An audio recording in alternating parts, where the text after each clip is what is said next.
ఉసిరి పప్పు ఇష్టంగా తిందాం. కావాల్సిన ఉసిరికాయలు 5, ఉల్లిపాయ 2, పచ్చిమిర్చి 4, కందిపప్పు కప్పు, నూనె 2 చెంచాలు, ఆవాలు చెంచా, జీలకర్ర చెంచా, మినపప్పు చెంచా, వెల్లుల్లి తరుగు టేబుల్ స్పూన్, కరివేపాకు రెబ్బలు 2, ఉప్పు తగినంత, కారం చెంచా, పసుపు పావు చెంచా. మనం తయారు విధానాన్ని తెలుసుకుందాం.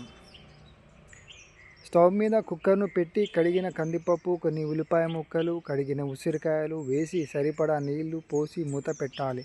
3 కూతలు వచ్చాక స్టవ్ని కట్టేయాలి. పప్పులోంచి ఉసిరికాయలని విడిగా తీసుకుని ముక్కల్లా చేసుకోవాలి. స్టవ్ మీద కడాయిని పెట్టి